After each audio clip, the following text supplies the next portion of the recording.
You know, we all think we have a pretty good handle on our money, right? You earn it, you save it, you spend it. Seems simple enough.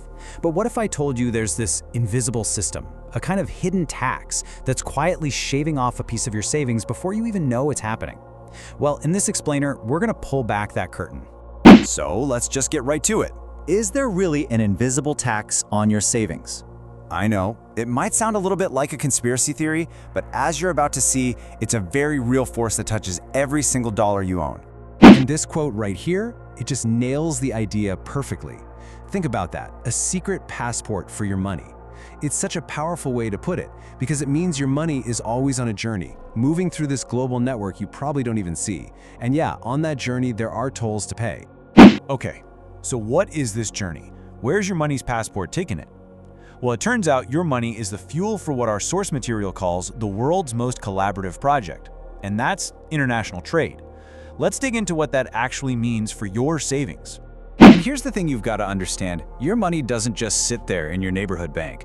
For it to have any real-world value, to actually buy a phone made overseas or coffee beans from halfway around the world, it has to be plugged into this massive global network. A network that has its own rules, its own gatekeepers, and, you guessed it, its own hidden costs. And in this global game, there's really one player that sets most of the rules. To really get a grip on this invisible tax, you first have to understand the one currency that pretty much runs the whole show. The US dollar is what our source material calls a silent powerhouse, and that is the perfect description. It's basically the world's default currency. So it doesn't matter if you're buying something from Europe or Asia, the odds are incredibly high that the deal will be priced or settled in US dollars. And that dominance, it gives it extraordinary power. So how does all of this end up being a tax on your savings?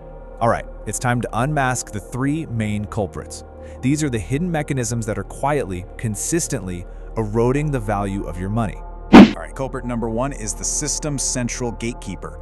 We like to think our money just stays local, but when it comes to international finance, for your money to have any global value, it often has to, metaphorically speaking, touch US soil. This really breaks down how it all happens. See, when a big international payment is made, it doesn't just zap from a bank in one country to another. No, it travels through these things called correspondent banks, which are basically banks that have accounts with other banks. And the really big ones all hold accounts at the US Federal Reserve. And that means the whole transaction is ultimately settled under US law. And this quote just brilliantly spells out the cost. Because the US banking system is seen as incredibly safe and reliable, pretty much everyone wants to use it. It's what they call liquid. Money moves through it really easily. But that privilege, it is not free. You, the person at the very end of the chain, end up paying for it through all these little fees and inefficiencies that get bundled into the cost of everything. And that right there is our first invisible tax. Now, the second culprit works a little differently. This isn't about the plumbing of the banking system. This is about government policy. See, while you're over here trying to save, governments are busy putting tariffs, which are just taxes on imported goods, on all sorts of things. This little chart shows you exactly how it works. It's super simple. A government slaps a 15% tariff on something, and poof, the price you pay goes up. The number in your bank account hasn't changed, but what it can buy, its purchasing power, just took a hit. Your savings can now buy less. That's the tariff leak. It's a direct shot at the value of your money. And finally, we've got our third culprit. This one comes from the physical world. Because it's not enough for money to move around digitally. The actual stuff has to move too. And that whole process has its own master conductor. So here's the deal. Freight forwarders, they don't actually own the ships or the planes. What they do is manage the unbelievably complex dance of getting a product from a factory all the way to your front door.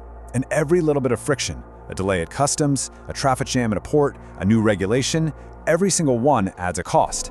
And where does that cost go? It gets bundled right into the final price of the stuff you buy. Now you might be thinking, okay, this system sounds like it's set in stone, but here's where the story gets really interesting.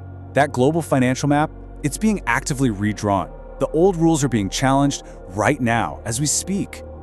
And this is such a critical point. As these different global powers start to compete and challenge the dollar's dominance, it just creates more complexity. And guess who pays the price for all that complexity? We do. The grinders, the small businesses and individual savers like you and me.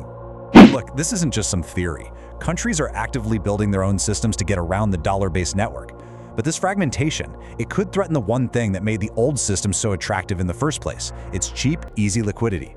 And if moving money around gets more expensive, well, you know who ends up footing that bill.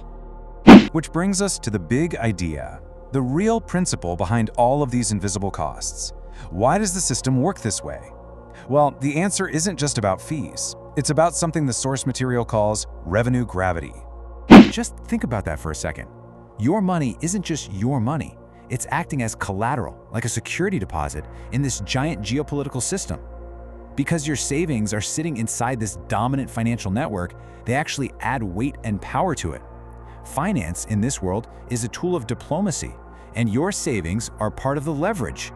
Here's the number that gives this system its incredible gravity. A staggering 88% of all international transactions involve the US dollar. A scale like that creates this powerful force, pulling global money toward its center, and creating the perfect conditions for all those invisible taxes we've been talking about. Don't think this is going away. In fact, new layers are being added to it all the time. Pretty soon, things like a company's green compliance record or its geopolitical alignment, those could become new mandatory costs. Just another invisible tax on moving money and goods and ultimately on your savings. So, what are you supposed to do about all this? I know it sounds massive and maybe a little overwhelming, but your first and honestly your most powerful line of defense is just understanding how the game is played. And that's really the key takeaway here. These hidden systems, they aren't magic, they're not a mystery. They operate on a clear set of rules. Just by understanding the basics, by knowing your money has this secret passport, you are already way ahead of the curve.